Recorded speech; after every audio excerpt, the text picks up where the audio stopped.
তুমি হয়তো ভাবতেই পারছো না এই 2 দিন আমার কিভাবে কেটেছে। জাগে ছাড়া আমার 1 সেকেন্ড চলতো না।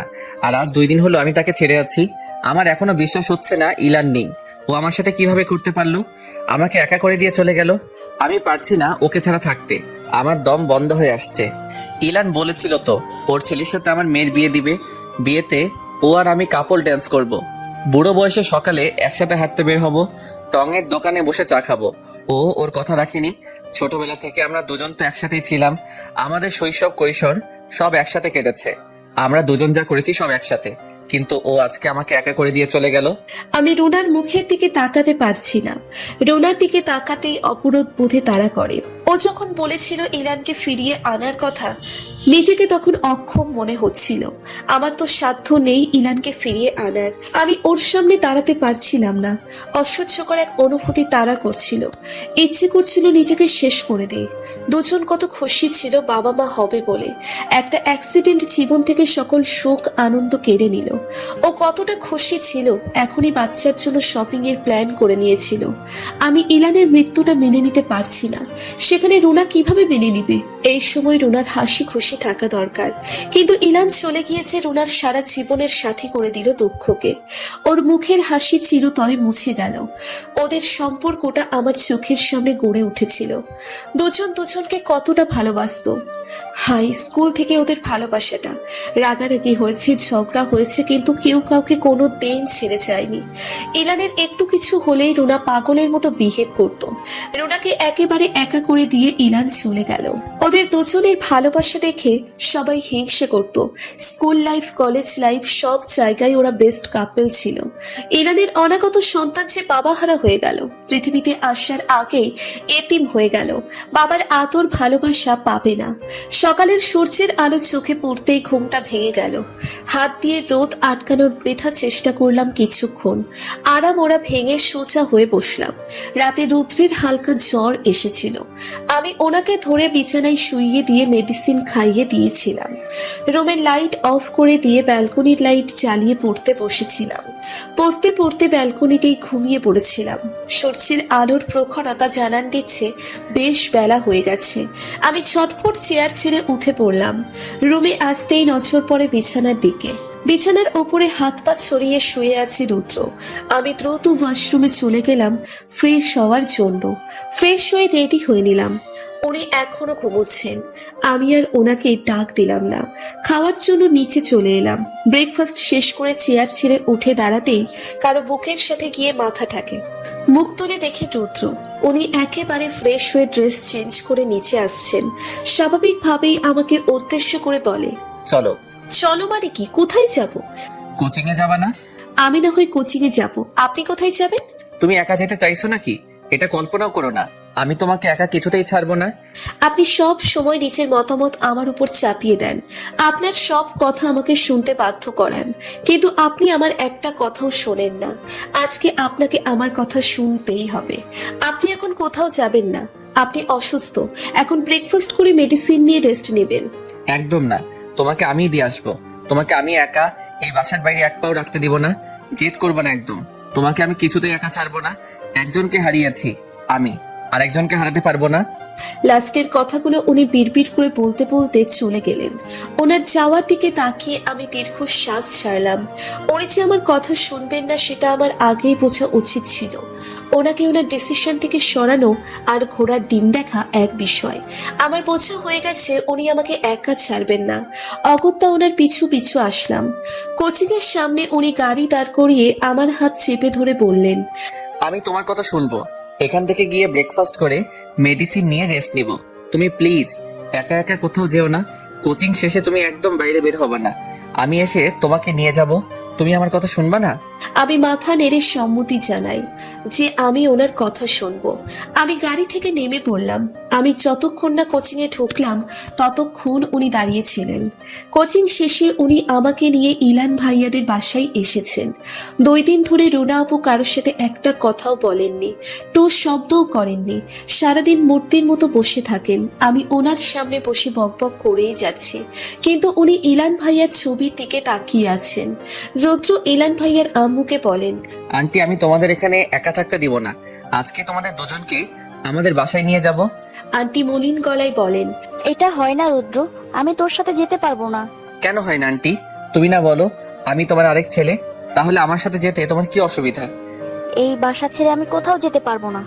হঠাৎ করে বাসায় পুলিশ আসায় রুনা আপু একটু ভয় পেয়ে যান। ভয়ে আমার হাতটা জোরে চেপে ধরেন। পুলিশ এসেই বলে, বাহ, মিস্টার রুদ্র ভালোই তো অ্যাক্টিং করতে পারেন। মিস্টার ইলানকে হত্যা করে এখন তারই পরিবারকে দয়া দেখাতে আসছেন। রুদ্র অবাক হয়ে বলে, আপনি এসব কি বলছেন? আমি ইলানকে মেরে ফেলেছি? আমাদের তো তাই ধারণা। মিস্টার ইলান শেষবারের মতো আপনাকে ফোন করেছিল। আপনি যদি মিস্টার ইলানকে খুন না করতেন তাহলে অ্যাক্সিডেন্টের পরপরই অ্যাক্সিডেন্ট স্পটে পৌঁছালেন কি করে? রুদ্র চুপচাপ দাঁড়িয়ে আছে, হয়তো কিছু বলার মতো ভাষা খুঁজে পাচ্ছে না।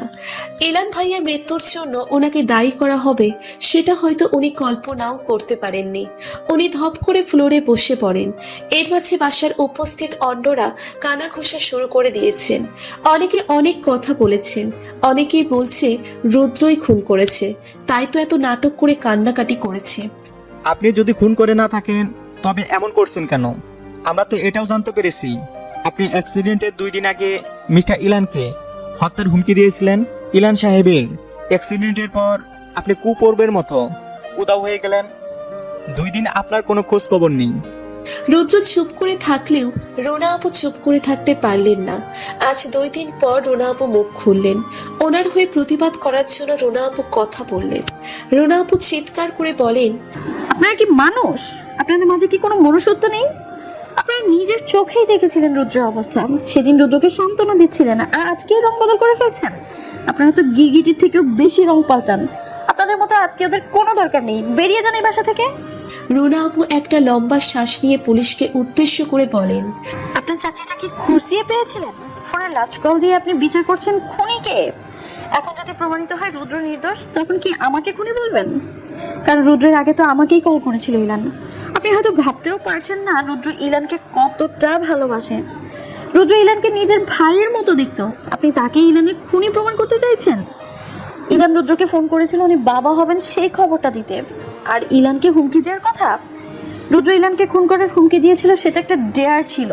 বিস্ময়ে পুলিশ অফিসারের চোখ দুটো বড় বড় হয়ে গেছে। পুলিশ নিজের বিস্ময় কাটিয়ে উঠতে না পেরে বলে ওঠেন, এসবের মানে কি?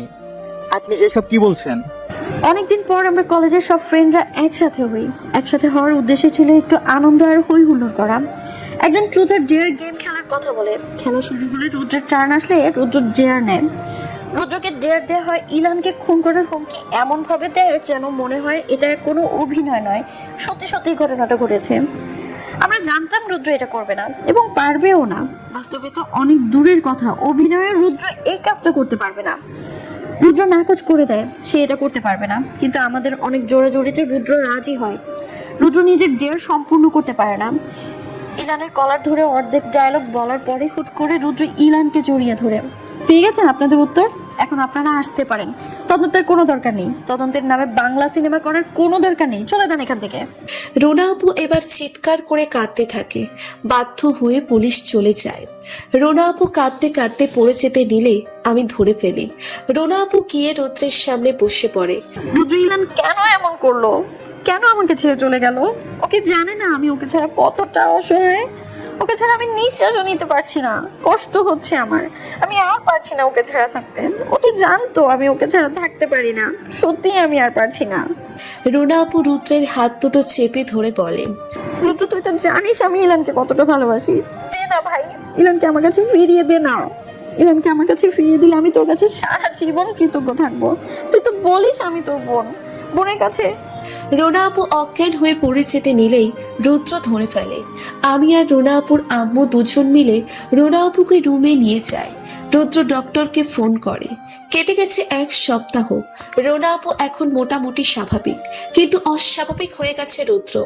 সারা দিন বাসায় থাকে না, রাত করে বাসায় ফেরে, মাঝে মাঝে ফেরেও না। বাসায় ফিরলেও রুম থেকে বের হয় না, প্রয়োজনের বাইরে কারোর সাথে ঠিক করে কথাও বলে না।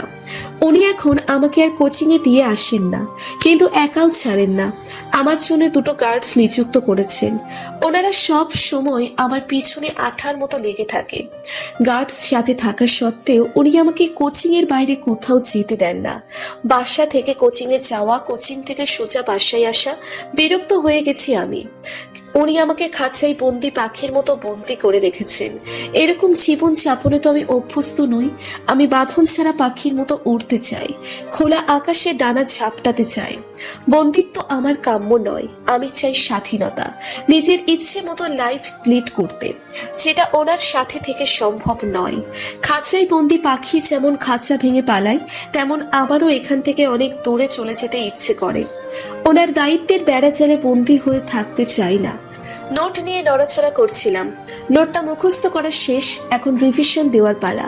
প্রথম পেজটা শেষ করে যখন দ্বিতীয় পেজ পড়তে যাব, ঠিক তখনই উনি আমার নোটটা কেড়ে নিলেন। বিরক্তিতে দাঁত কিরমির করে ওনার দিকে তাকালাম। ওনার দিকে তাকিয়ে গম্ভীর গলায় বললাম, সমস্যা কি আপনার? নোট নিয়ে এমন টানাটানি কেন করছেন? দেখতে পাচ্ছেন আমি পড়ছি? অন্ধ হয়ে গেছেন? উনি আমাকে ধমক দিয়ে বলেন, প্রশ্নটা আমার করা উচিত। কি সমস্যা তোমার? তোমার মনে হয় না তুমি একটু বেশি বাড়াবাড়ি করছো? কিছু বলি না দেখে দিনকে দিন সাহস বেড়ে যাচ্ছে। আমি এবার বিছানা থেকে নেমে ওনার সামনে দাঁড়িয়ে রেগে গিয়ে বললাম, আমি কি করেছি? আপনি আমার সাহস কোথায় দেখলেন? উনি এবার বেশ জোরে ধমক দিয়ে বলেন, কি করনি তুমি? তোমার সাহস হয় কি করে বাসায় একা ফেরার? তোমাকে আমি বলেছিলাম না তুমি একা একা কোচিং এর বাইরে এক পাও রাখবে না? গার্ডসরা তোমাকে কোচিং এর ভিতর থেকে নিয়ে আসবে, আর সেখানে তুমি একা একা বাসায় চলে আসছো। শুধু যে বাসায় এসেছো তা না, রাস্তায় রাস্তায় টোটো করে ঘুরে বেরিয়েছো। মাথায় বুদ্ধি বেশি হয়ে গেছে? গার্ডসদের চোখে ধুলো দিয়ে পালিয়ে এসে এসব করো? তোমাকে এত সাহস কে দিল? Answer me.